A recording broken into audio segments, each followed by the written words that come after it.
नमस्कार आपण को मातृत्व चैनल को स्वागत। पूर्व वीडियो रे आमे आलोचना करथिले पीरियड मिस हवा परे आमे कौन कौन लक्षण सब देखि थाउ एवं किपरि टेस्ट किट द्वारा प्रेगनेंसी चेक करि थाउ। आज वीडियो रे आमे जानिबा पीरियड डेट आसीबा आगरु आमे किपरि जानिबा जे आमे प्रेग्नेंट अछि बोली। एही भली इन्फॉर्मेटिव वीडियो आनिबा पई ए वीडियो को लाइक करंतु, चैनल को सब्सक्राइब करंतु।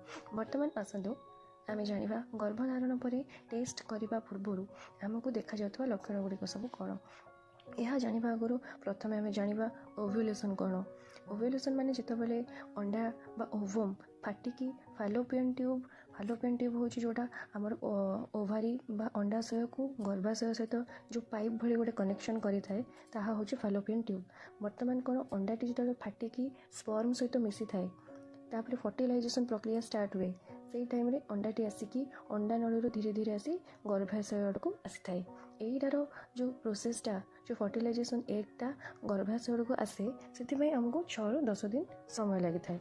लागिबा परे यह यूट्रस रो भितर जो एंडोमेट्रियम पतला रो स्तर गोटे थाए से आसिकी इम्प्लांटेशन हुए। यही समय जो इम्प्लांटेशन हुए शरीर में गुप्त भाव में गोटे नुआ जीवन को स्वीकार करुए आम शरीर। तो सही समय आम बॉडी रे बहुत सारा चेंजेस देखा जाए।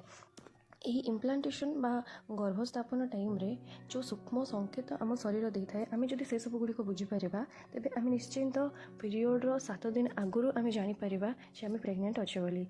फास्ट आमको फिल हम जमती पीरियड टाइम रे आम पेट काटे सामान्य ओभारी साइडटा पेन हवा दरकार कि गर्भाशयटा टी टाण टाण अनुभूति हुए आम जापर जे एटा हूँ इम्प्लांटेशन पेन माने गर्भाशय जेहेतु गोटे नुआ जीवन स्टार्ट करुच्ची तो सही जो क्रैम्पिंग पेनटा हुए आमको सेटा फिल हुए।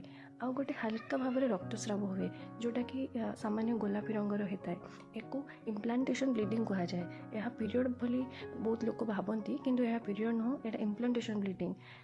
आउ गोटे आमको देखा जाए बेसी आमको बहुत थकान लगे आम थकी जाऊ कि अल्प कम कर थकी जाऊ बारंबार आमको निद लगे मुंड बिंधा हे बांती बांती लगे आम गोड़ हाथ बहुत बिंधा हुए सकाल आमको बेसी वीकनेस फिल हुए।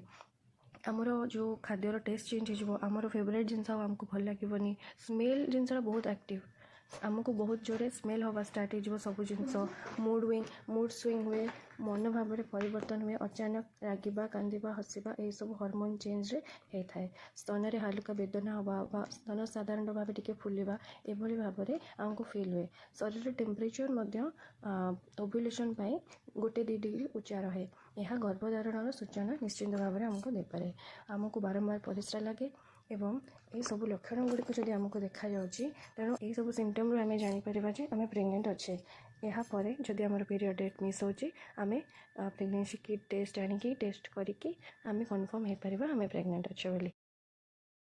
आज एतिकी नेक्स्ट वीडियो रे पुणी किसी नुआ तथ्य नहीं मुझे आपको आसबि। नमस्कार।